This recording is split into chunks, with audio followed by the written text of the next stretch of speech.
Hello, and welcome to Baha'i Blogcast, with me, your host, Rainn Wilson. This is where I interview members of the Baha'i Faith and other friends from all over the world about their hearts and minds and souls, their spiritual journeys, what they're interested in, and what makes them tick. Enjoy. Baha'i Blogcast, folks. So excited for this episode. We have a real-life doctor on the horn with us today. Dr. Hoda Mahmoudi. She is the chair, the Baha'i Chair for World Peace at the University of Maryland, which is in College Park, and has held that title since 2012. Very excited, and there's books and stories and erudition, and this should be utterly fantastic. Dr. Mahmoudi, thank you so much for joining us. Thank you so much for having me. It's really my pleasure to be here with you today. Oh, wonderful. I can't wait to hear your story. I really know so little about you. I mean, I've done some research here in preparation for the interview, but I'd love to know your personal Baha'i history and kind of spiritual history and journey that brought you to this position of Baha'i Chair for World Peace. And also one thing we'd love to ask, especially the Persian believers that may have a deeper and larger family history, is what's your Baha'i history of the Mahmoudis themselves? That's a very good question. I will disappoint some people because my Baha'i story is not perhaps as erudite and as elaborate as other Baha'i stories. But let me just tell you that on my father's side, my grandfather was the first to become a Baha'i in a city called Yazd in Iran, which, I won't go into it, but just briefly, Baha'is in Yazd always had turmoil and difficulties because of the prejudices that existed against the Baha'is. Anyway, so my grandfather was the first to become a Baha'i in the family. And ironically or interestingly, I think, for my sake, because it really helped my worldview, my mother, when she married my father, was not a Baha'i, but a Muslim. And she came from a very prominent Muslim family. They were diplomats, some of them still are, and accomplished great things. Anyway, my mother's father was against this marriage and did not like Baha'is, but I won't go into detail. Eventually, my parents got married. My mother started to meet Baha'is and noticed that her husband goes to these meetings and this and that, and she started to read some of the books at home. And this is a similar story to many other families. She started to read about the Baha'i Faith, and eventually she really got attracted to the teachings, to the principles. And I don't know, perhaps because she came also from her mother's side, she was part of a very interesting tribe, the Lor tribe in Iran. And they are very, independent people, very exploratory, adventurous and all that. I don't know if that had anything to do with it, but my mother was very much that kind of a person. Anyway, 5 years after the marriage, she also became a Baha'i. Just to make a long story short, I don't want to dwell too much on my family, but my parents wanted to leave Iran starting in the late 40s. They wanted to leave Iran. And part of it was because there were directives that if they can spread around the world, it would be a good thing to do as a Baha'i, and to go serve as a Baha'i in other parts of the world. So my father tried all kinds of ways. He was in agriculture at the time in Iran and was very much involved in the modernization of agriculture in that country. As it turns out, one time he tried to go to South Africa, he tried to go to India. There was no way that he could go there and make a living and support a family of 3 children. So ultimately, he ended up going as a graduate student to Utah State University in Logan, Utah. And this was in 1959. So That's my family, crazy. That's I know it absolutely is. nuts. An Iranian agriculturalist goes to Utah State University in the 50s. Yeah. And wow. Utah State University to this day is a very reputable land grant university, meaning the universities in this country that were founded predominantly to advance agriculture. So anyway, so here comes these fresh off the boat Mahmoudi family, literally fresh off the boat in New York City, and then traipse across the country to Utah on a train.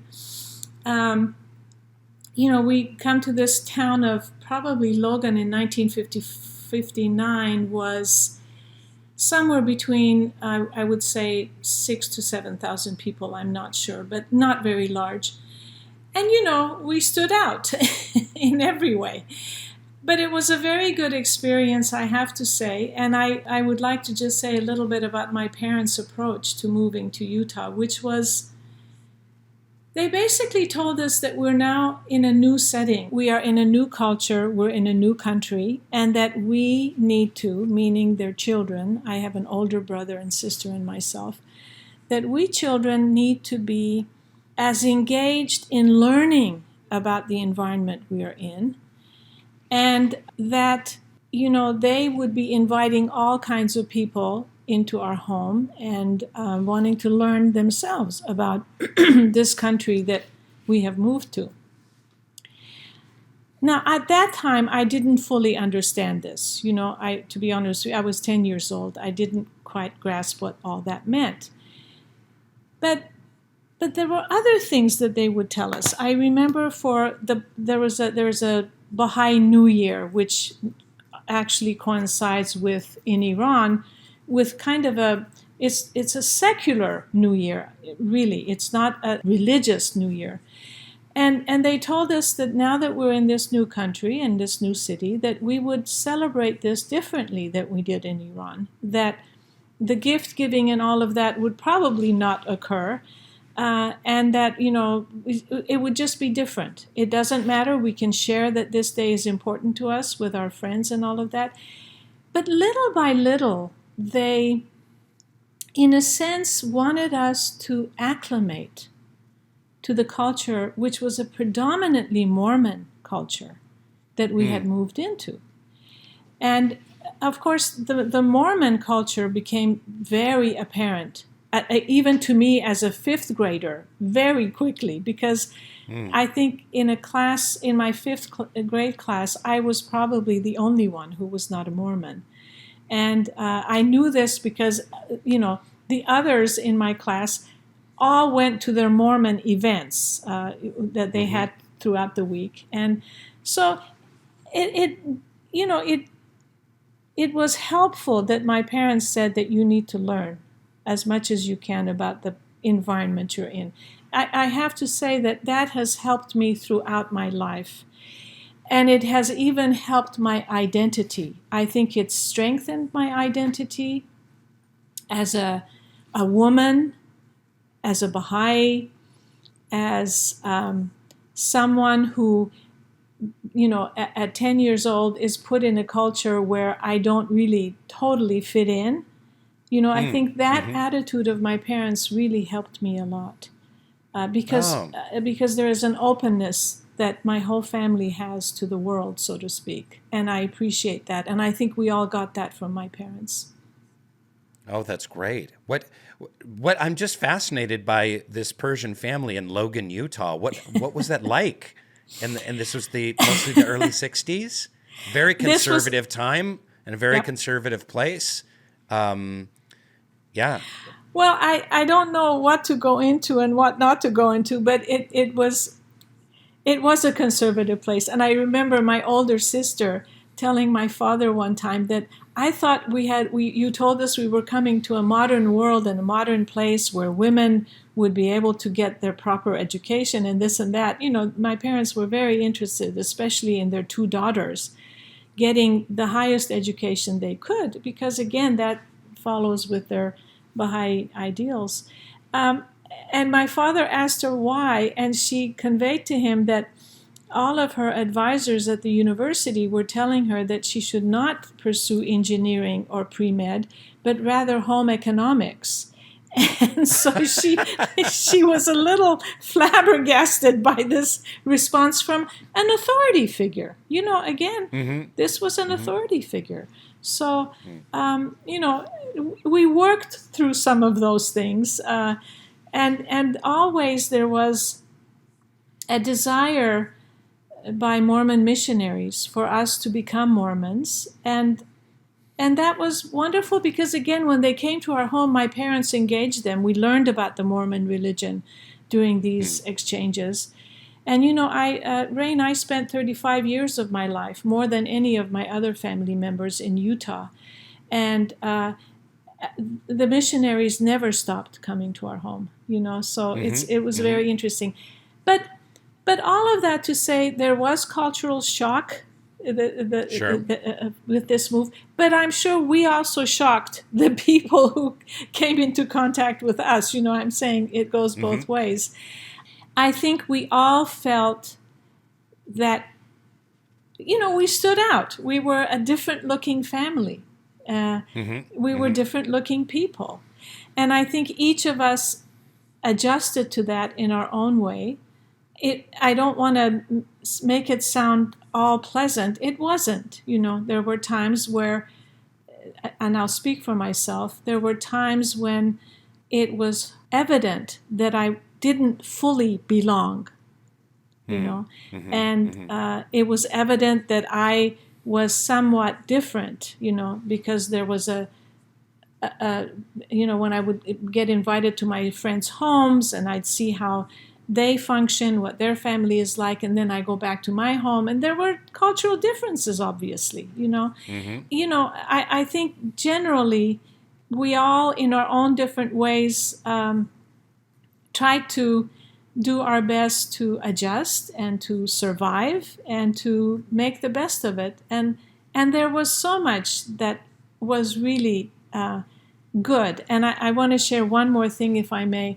When we moved to Logan, Utah, one of the things that I realized by playing with the other children my age in we were living in student housing at the time. And I realized that we were all free to be out there on our own. Now, in Iran, first of all the houses are walled in, right? And when you go outside of the house, meaning there are no more walls, you're on this little street where your house is located.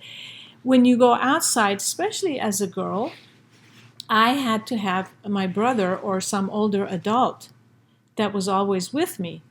This was always the case. And, so in Iran, I wanted to learn how to ride a bicycle. And the only person that could do that was my brother. And so I had to be out there always with him, even after I learned how to ride a bicycle.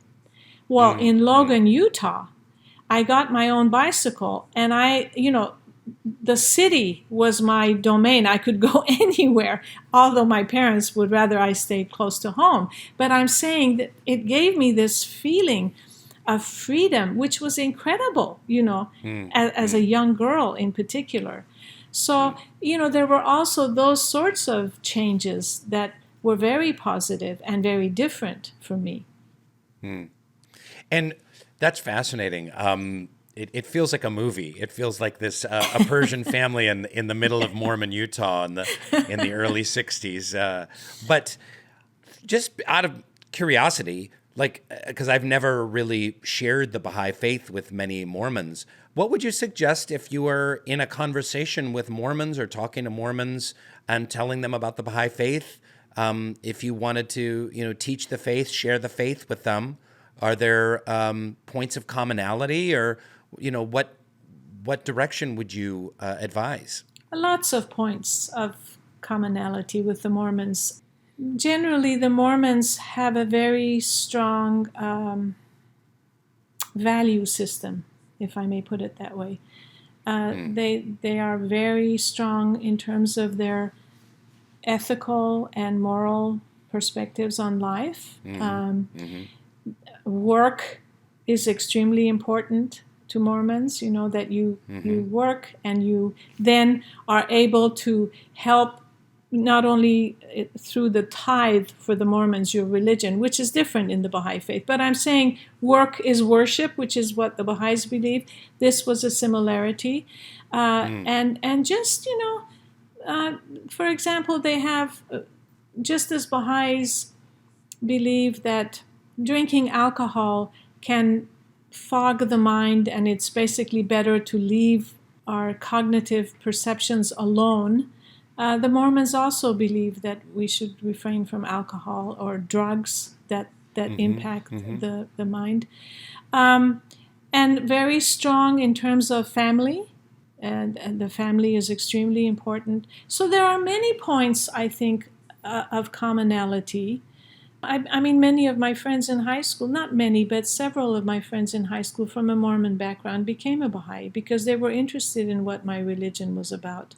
I married a sixth-generation Mormon. I'm divorced now, but I married a sixth-generation Mormon who became a Baha'i and who is still a Baha'i.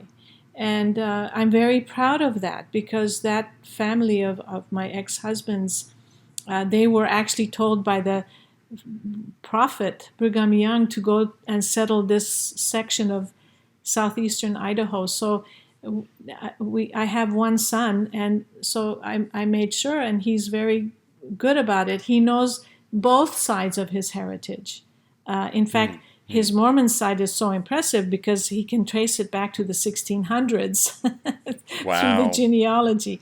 Anyway, I think because Mormons believe in the value of religion, from that angle, there's much that there's in common with the Baha'i faith. Wonderful. Well, let's move ahead a little bit. Sure. What brought you to ultimately being a Baha'i Chair for World Peace? Well, Connect the dots. Okay. Bring us from the early 60s to 2012. Lots of dots.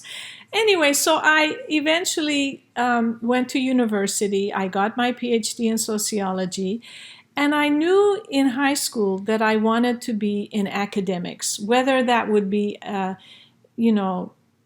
in what field, I didn't know in high school, but I wanted to be in academics. So, and my father became a university professor at the University of Utah eventually. So anyway, after I received my PhD, I started to work at different colleges and universities, first in Salt Lake City, Utah at Westminster College, then in Southern California at Cal Lutheran University, and then in Michigan, in Chicago. So I have been in academics all of my life, and I have loved the fact that I have had the pleasure of being in academics all of my life, because it has been a place where my mind is always engaged. I am always learning new things, ideal things, wonderful things, and also learning to separate the not so good from that which is very valuable.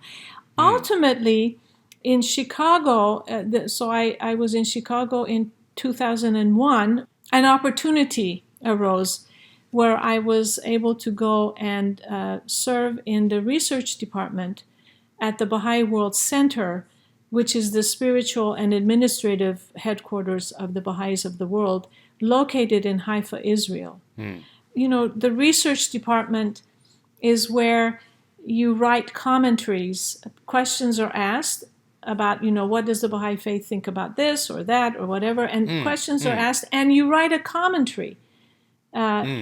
Which then, it can't just be fully your own opinions. It is based on Baha'i texts. So you have to cite Baha'i texts to say, this is how the Baha'i faith views issues on climate change, on abortion, you name it, on how to educate your children, right, etc., etc. So, and I'm sure there were also like really small ones, like this is how, yes, like obscure, obtuse little teachings about Baha'i Absolutely. haircuts or something like Yes, those are easy to answer. Anyway, Yeah. so I eventually I was asked to be the coordinator, which is like the head of that department, and I spent 11 years in that department, and it was very interesting because I learned again so much about the archives, where we have wonderful manuscripts from the original writings of the Prophet founder, the other leaders of the faith, and about the library. The research department had to coordinate with these other departments because that's how we got our work done.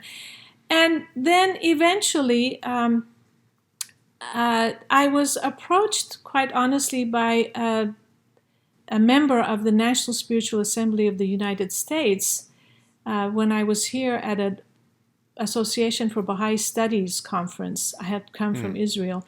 Whether I would be willing to consider applying for the position at the University of Maryland for the Baha'i Chair for World Peace. I won't go into too much details, but I eventually went back to Israel, consulted with some people, then decided it was okay to apply. And I did, and then I was interviewed, and then I was offered the job, so I came to the U.S., back to the U.S. in June of 2012. And so that's my story. That's how I ended up where I am today. That's an amazing story. And I love that you were a sociologist. And of course, Dr. Nader Saidi has got his start in sociology as well. Right. And doesn't Shoghi Effendi in one of his writings talk about the importance of studying sociology? Yes. Among others, he mentions sociology. He mentions economics and history as well. Yes. Yeah. And I think it's simply because, the Baha'i Faith is so much about social change and transformation of society and of the individual that sociology really fits that very well. And what was your area of expertise and study in the field of sociology? In sociology, I was very interested in complex organizations, so large systems, and then in medical sociology, so how does medicine impact as an institution, society, and then with another specialization in cross-cultural or cross-national research, how to do research effectively when you cross cultures. Wow, that's fascinating. Yeah. I love that field. I love reading in sociology, and it's exactly what you described. That I'm captivated by the big ideas of like exactly. Let's look at societal change in the past and how societal change might happen in the future, and movements and trends and cultural ideas that spark change.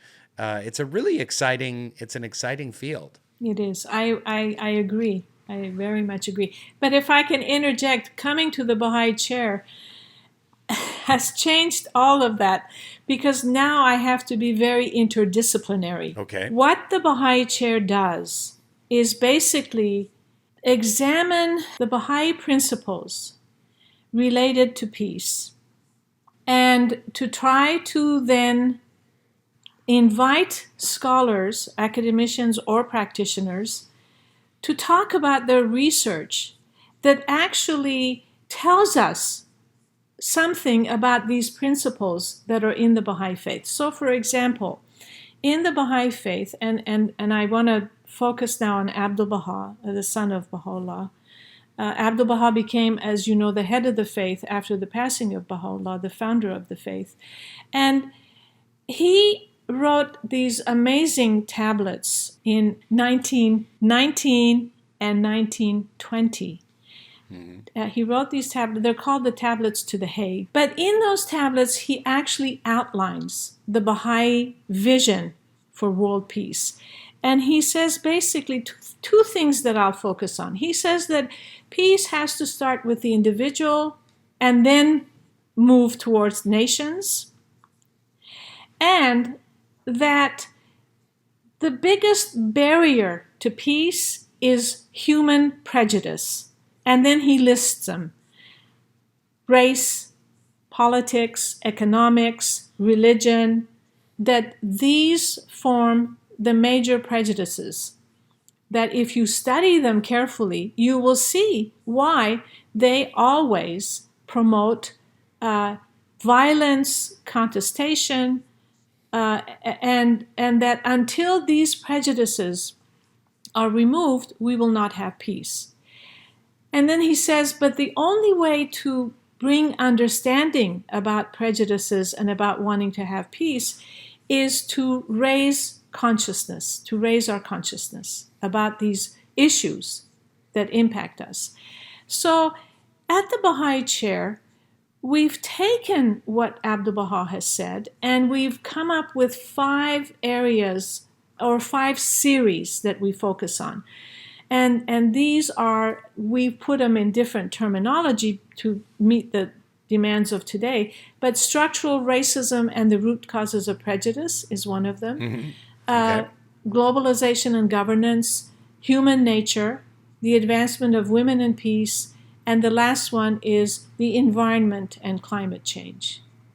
So this is where the interdisciplinary nature of the work comes in, which is, you cannot know anything about any subject under any of these 5 series without reading very broadly from all the fields that are available to us. And so the Baha'i Chair invites scholars to come and talk about these 5 topics in order to further our understanding of how to remove the barriers in these 5 areas that impede the progress of the world and society as a whole towards a more peaceful existence. How did you settle on those 5 areas of study, or not study, of focus for the Baha'i Chair? The first thing I did was to read everything that I could find in the Baha'i writings on the topic of peace, which is a lot. I mean, the whole religion, basically the goal of the religion is to establish world peace, so, but I read the writings, and in particular, I went to this document that the House of Justice wrote in 1985 called The Promise of World Peace. And it was addressed to the peoples of the world. So it's addressed to every individual on this planet, which is so wonderful, that it's the inclusiveness of the Baha'i religion that this message conveys. In there, they actually list what they refer to as barriers to peace. But then they also add, and this is extremely important, that the barriers are racism, economic inequalities, the lack of universal education.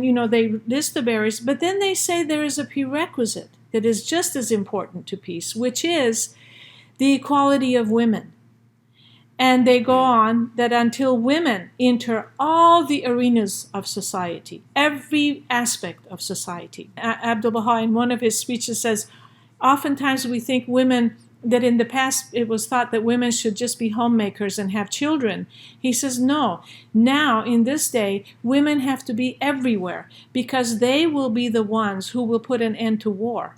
So I read the Baha'i writings, and these were the very important issues that came out in relation to what we should focus on if we're talking about world peace. Oftentimes, Rainn, we don't talk about a holistic peace that considers the entire human race on this planet. Often we focus on how can we stop war. Now, I agree, war is not a good thing. And yes, we have to end wars. But that isn't the way we get at peace. Ending all the wars will not bring about peace because we still have these prejudices. We still don't have the equality of women. So that's why this holistic approach to peace becomes so important. And the undercurrent, and I have to tell you that the Baha'i Chair is very keen on this, we are interested in the spiritual principles. We are interested in the values that we all need to embrace. And oftentimes we ask our speakers if they would be willing to speak to that. And ironically or interestingly, most of them touch upon this at some point, that, it's the ethics. It's a form of it's a culture of ethics that has to be developed in order to be able to really bring about a society that is at peace and considers the well-being of the whole. You know, it's interesting because I listen to a lot of lectures and a lot of podcasts, and a lot of them touch on these topics. And more, the kind of secular left, academia, and authorities in those realms are coming to this kind of vaguely and kind of through a back door, but they're coming to this idea that religion just might be the answer, or that spirituality might just be the answer, or both together. Because more and more you'll hear, really, dyed-in-the-wool atheists saying, religion has something. It has ethics, it has community, it has a vision of a larger world, it has service as a key component. It's about heart and connectivity.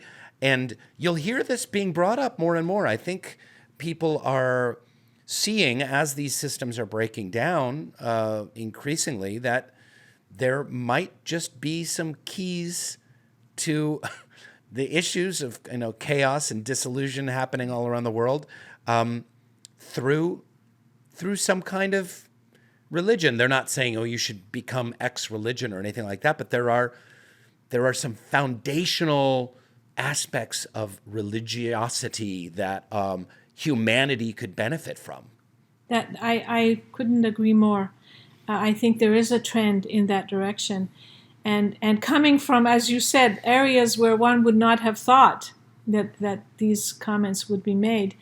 I think with the Enlightenment, going back in history, although many will say, well, the Enlightenment couldn't have happened if we didn't get rid of religion, I think that's questionable. And I think there's enough scholarship now that questions that as well. That religion never, ever really left the scene. Martin Luther, who started the, Reformation, that it was an aspect of a reaction to perhaps religion holding back certain things from progressing, especially science. But there's always been religion present in our world. And I think more and more nowadays people are beginning to realize that the power of religion to bring good values, good solid values of what it means to be a human being, what it means to be about solidarity and about, understanding one another and working with each other to achieve great things. Religion has a role to play in that because of its spiritual nature. And we went a little bit too far with the secularization, and I think now there's more thought being given to how can we reconcile the secular and the religious. I want to go back to something you were saying before about how when you donned the mantle of Baha'i Chair for World Peace, I imagine you were like, I better learn about world peace. And I'm sure you were pretty, filled in on the topic already. But in that deep study that you did on the Baha'i take on world peace, what was there anything you learned that surprised you, that you were reading and were like, wow, I never would have thought of that as being an important component to peace? That's a very good question. I think what eventually, through my study, really jumped out at me was this notion that love is more important than peace, because you cannot have peace without love. So there's a causality here, if I may put it that way. Abdu'l-Baha continually brings this up in his writings, in his utterances. In fact, if we read about his talks in this country, this comes up, that if you create peace, if you think you have a peaceful society, it will not last, because it has to have love. There has to be love. And of course, love is such a uniquely human expression, and I'm not trying to take away from the animals, but they are more wired, right? They're more wired than we are. So in some ways it's a different kind of. Well, what we often perceive as love coming from our doggies and our kitties is actually like, feed me. Yes. But love is such a uniquely human concept and a beautiful concept. So that's the one thing that really jumped out at me when I was studying the Baha'i writings on peace. So maybe it needs to be the Baha'i Chair for World Love. Yes. Because really, I love what you said before, and this is, I often underline this when I'm speaking about the Baha'i Faith, is that peace is not the end of war. Peace is something much deeper and has much deeper bonds and needs to have kind of a more far-reaching systematization to protect that, peace is a feeling that, as you say, is connected to love. And how does justice fit into that? There's a lot of talk right now about, like, can you have peace without justice? Well, I mean, obviously there's that chant, no justice, no peace. But can you have peace without justice? Can you have, unity without justice? How does that factor in? All of these are so important. They're such complex concepts and so important. Let me put it this way. Again, if love is the foundation, it implies that we want, through love, the well-being of everyone, not just my own or my family, but everyone. Not only my own co-religionist or my own tribe or whatever, but everyone. I think this is, again, a very important concept. So if there is this love for humanity, if you will, then we would want to have the bare minimum of the best for everyone, just flat out, right? And that means that all of these systems that create injustices cannot function. If our goal is to move towards the well-being of everyone, which then implies the justice, that if there are inequalities, how do we bring about justice? And to bring about justice, I think this is really important. And this is something that I've learned from the letters written by the Universal House of Justice again, that oftentimes we as human beings, from a very wonderful root of our desire, want to solve the problems that we are confronted with. So, women's rights, racism, inequalities, whatever the problem, we want to jump into that cause and do whatever we can to just say this is bad and we want to change this. That's all good and fine. But the House of Justice says that until we actually come together and consult about these very complex matters that require our best of thinking and our best action, until we agree on principles, what are the principles that we agree on in order to eliminate racism, in order to eliminate inequality? Unless we do that, we will not have unity, because we will be going in every which direction. You might want to go and join this cause, I'll go join this. None of us are together in trying to solve these causes together. So until principles, that we would like our systems, our institutions, not to discriminate, to be open to everyone, to give opportunity to everyone. Well, again, how do we do that? What are the principles? What are the spiritual as well as the material principles that we have to consider in order to make those changes? That unity becomes so important, because then you can take your results of your discussions, which you've unified around, into the realm of action, and then to bring change to the institutions, hopefully. Now, what I'm talking about is a long process. It takes a long time. It takes effort. It takes discipline. But it's so important to arrive at that unity, because that will ultimately lead to justice. And let's go back to something else you said. You said essentially Abdu'l-Baha in these letters to the Hague in 1919 and 1920 talked about these obstacles to peace. And one of them, he said, like, essentially said that famous bumper sticker from the 70s, "Let there be peace in the world and let it begin with me." But can you talk a little bit about that? Because I think world peace can feel daunting to people. You know, I'm a carpenter, or I'm a dental aide, or, Right. I'm working at a rental car place. Like, how do I achieve world peace? Well, Sure. There are practical steps that you can help with that. And Yes. Do you want to talk a little about that? Absolutely. I think that's a very important, great question, because peace does not belong to any one person or any one group. Quite frankly, every individual, I don't care who they are, if they can begin to, each of us needs to first examine ourselves. In fact, there's this great quotation of Baha'u'llah's that before you go out there to mend other hearts, first look at your own heart and get it in order, and then see what you can do in the world. But I think every individual has attitudes, has behaviors that can promote peace, if I can put it that way. So I'm going to start with having respect for, love, of course, is the most important. But let's say someone doesn't really want to love someone. Okay. But definitely we have to respect one another. We have to accept that every human being is endowed with nobility and dignity.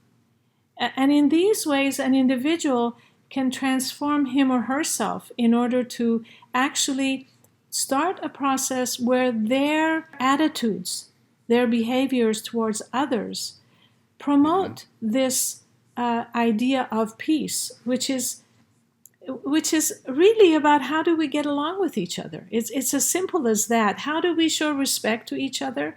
And it can be anyone. Again, it can be a child, it can be an adult, an older person, in whatever profession, in whatever setting.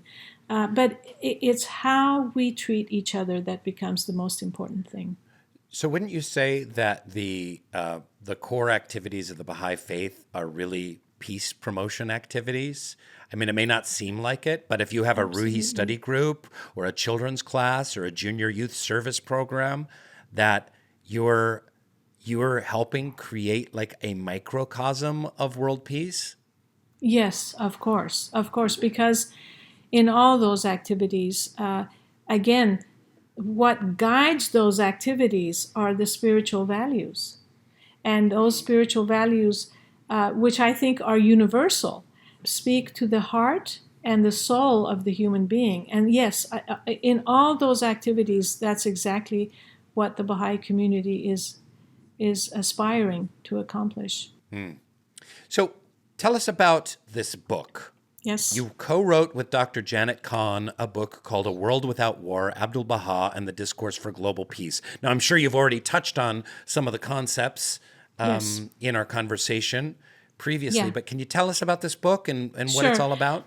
Sure. Well, as I said, 1920 was when the last tablet was written by Abdu'l-Baha to this organization at The Hague that I'll talk about in a minute. And so in 2020, I thought it would be important that not only the Baha'i Chair, but I myself, and of course Janet was willing to write this book with me, to acknowledge the anniversary of what happened in 1920 when Abdu'l-Baha wrote these tablets, which are called the Tablets to the Hague. So the book basically outlines how, if we look back at 1919 and 1920, there was a horrible war, World War I, that occurred at this time and forever shifted the political powers of the planet.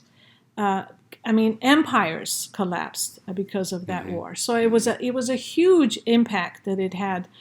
But prior to that war, there were hundreds of women's peace movements and all kinds of organizations that were trying to come up with the means to stop this war or to, not go in this direction of militarization and hostility.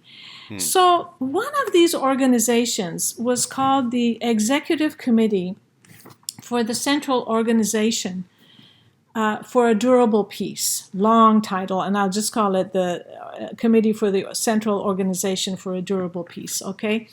This was a committee that was located at The Hague in Holland, and their whole aim was to find means to bring peace by getting nations and empires to collaborate together, come together, so that they could prevent war.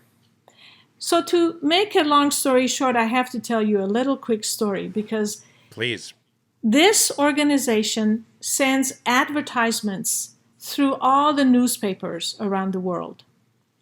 And a young 24-year-old Iranian engineer, his last name is Yazdani, he reads this article in an Iranian newspaper, and he's taken aback at how much it reflects what the Baha'is are saying, what the Baha'i writings are saying about world peace. There were so many similarities. So he writes a letter to this organization at The Hague and says, we're keenly interested in your cause and we'd like to support it. So then he informs Abdu'l-Baha that he's done this and that the organization has written back and said, well, we'd like to hear from you. What is it that you're doing? So he writes Abdu'l-Baha, and I'm shortening the story. You have to read it in the book. But then Abdu'l-Baha says, well, you have to come to Haifa in the present-day Israel. You have to come here because we have to talk about this. This is a very important thing that you've run across, and we want to, discuss with you how to move forward. Anyway, Mr. Yazdani, Ahmad Yazdani, had consulted with some elderly and very wise Iranian Baha'is at the time, and one of them, who was a hand of the cause, Ibn Asdaq, was also called to go to Haifa and meet with Abdu'l-Baha. When the two arrived there, Abdu'l-Baha has already had a translated letter of his, a tablet, translated into English, and Shoghi Effendi helped him do this translation. And he says, I want you to deliver this to this organization in The Hague. So these two men, and I have to describe them. One is in a Western suit, Western hat, tie, and the other has the traditional Persian dress, They go 40 days, they travel. And that travel is in and of itself very interesting. In 1919, you can imagine how difficult it was to get there. Anyway, they get to The Hague, and they cannot find this organization. And they, neither speaks Dutch. Mr. Yazdani spoke French, so that helped. Eventually, they tracked down the organization to find out that because the war broke out, it had really just become a very small organization and only had a secretary and a president. Despite all this, they delivered Abdu'l-Baha's letter to them. And, so when I talk about individual action and peace, here's this 24-year-old in Iran who later on I found out through some of his family members who live in California that, that full year his wife had to survive in Iran without, any income or anything because these guys left, So anyway, it's a profound story. It's an amazing story. But I tell this story because it tells us something about the fight for peace, if I may put it that way. That this young man decided to do this. But then the head of the faith, Abdu'l-Baha, tells him it's a great cause, it's a worthy cause. Let's see how we can engage them in discussion, in discourse.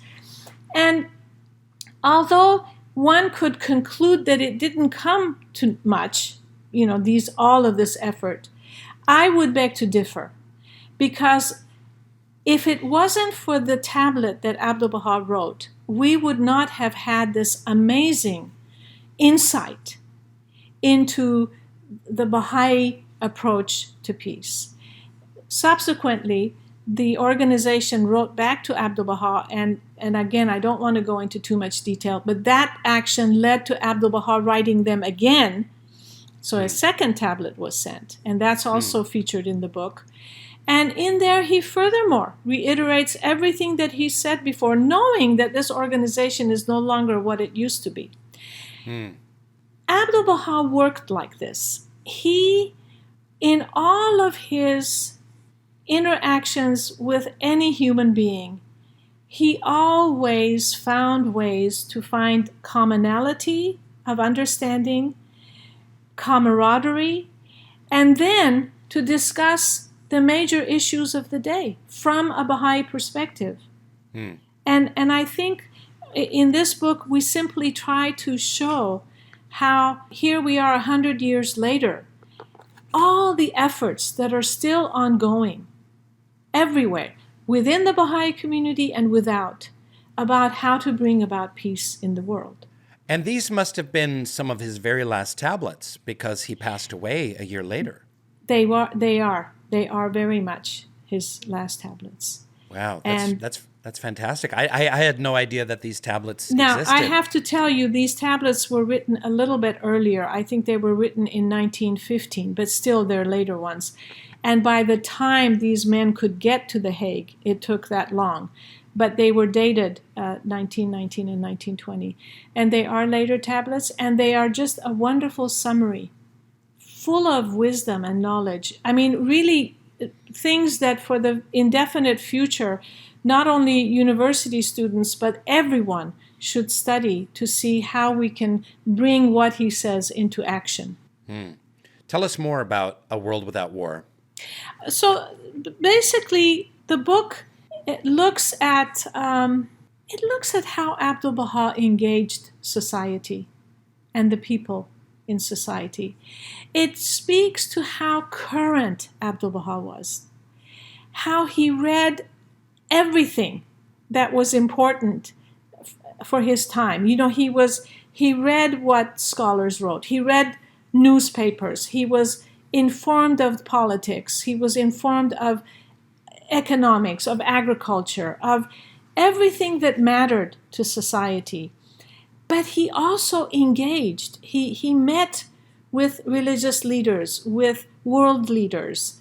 In his trip to the U.S. in 1912, which, you know, again, there are books that people can read about that, he met with every possible type of individual you can imagine, from the leading leaders of the U.S. to the children in certain organizations, to women in certain organizations.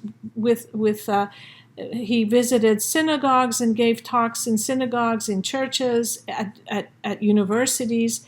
And in all of his interactions, he was first and foremost this international figure who was open to everyone and every idea.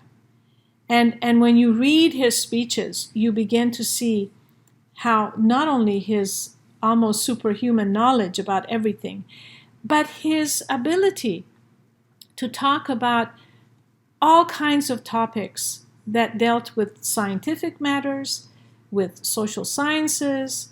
He always spoke in a way that everyone could understand his logic and his ideas.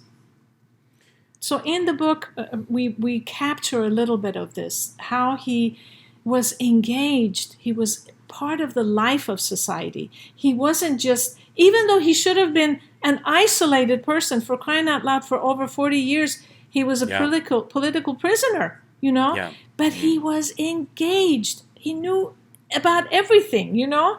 And I think that's a lesson for all of us.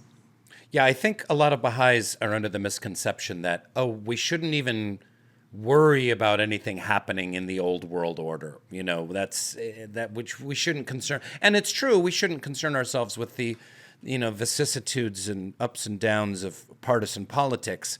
But, you know, what's happening with climate change, with race, what's happening in academia and in all of these different fields of studies are Absolutely. It's important for if we're asked to be in social discourse, in elevated discussions, then we need to know what we're discussing.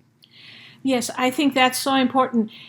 Yes, we don't get engaged in partisan politics because it destroys unity. Absolutely. But that doesn't mean we cannot be and must be informed about politics. Otherwise, how do we understand our world? That's a large part of our world. If we divorce ourselves from that, we really can't understand what society is going through and what all of us are experiencing and how to respond to each other in a positive way, you see. And I want to just give an example that when Abdu'l-Baha had a group of Baha'is settle in one part of, the Levant at that time in Middle East, he had a group of Baha'is go and he purchased land.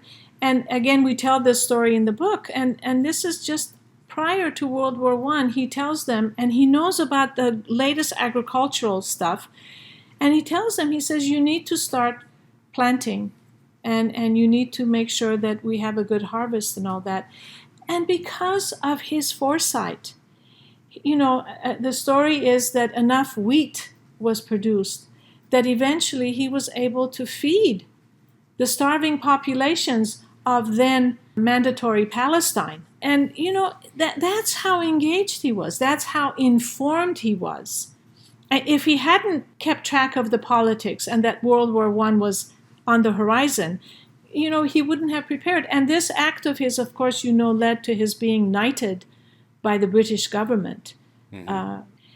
Rainn, as a professor at the Baha'i Chair, I have to tell you, when I invite people to come and speak on various topics, they actually, for me, enlighten the Baha'i principles.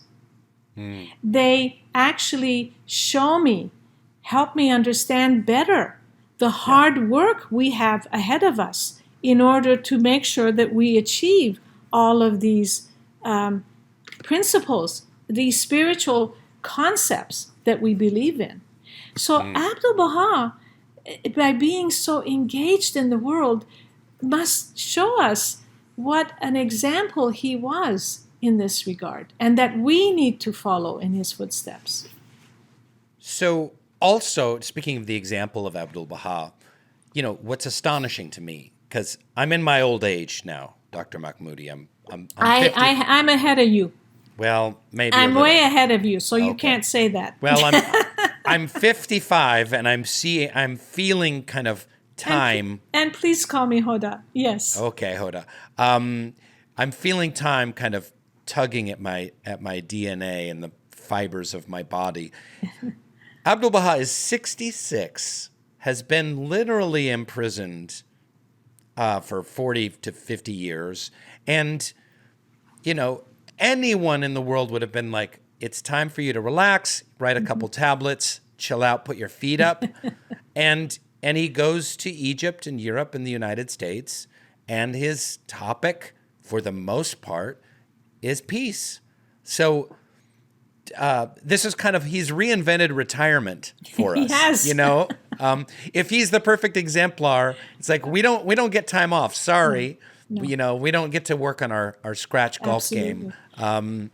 But tell us about those journeys that he took and his mission for peace at that time, at that age. First of all, I love what you just said. It is so true that he totally has redefined retirement. I think part of it is that, for a Baha'i, a full life is a life of service in whatever capacity, right? In whatever capacity. And it's that service to others that is the focus of a Baha'i life. So I think Abdu'l-Baha was simply living that for all of us. And, when he was 66 and freed as a prisoner, he also had ailments. He had, we don't know what, but, in this book, God Passes By Shoghi Effendi, he tells us that, he had several health issues that were not just simple. But despite all that, he set out on this remarkable journey, He went to Egypt, where he met with, again, some of the leading Muslim clerics who were amazed with his ideas, with his concepts, with his mannerism, his loving nature, his respect, all of that.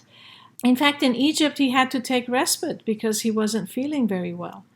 But in time, then he was able to launch on his travels to Europe, to Paris, Hungary, the UK.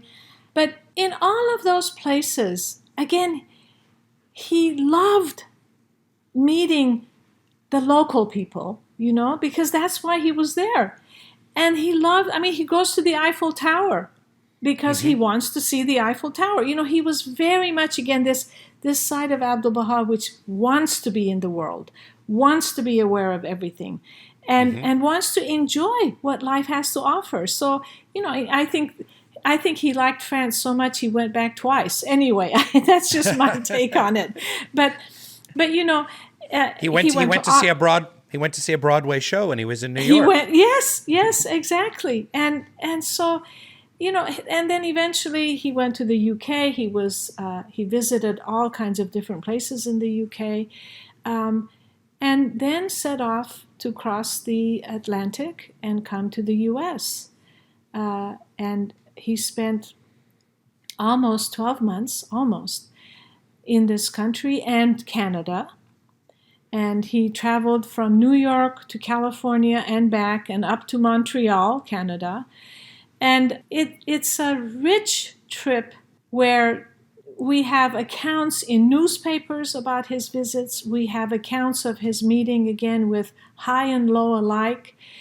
And it's so interesting that Abdu'l-Baha had never, the only contact he had with Westerners were those, not a huge amount, those who would visit him in Haifa or Akka.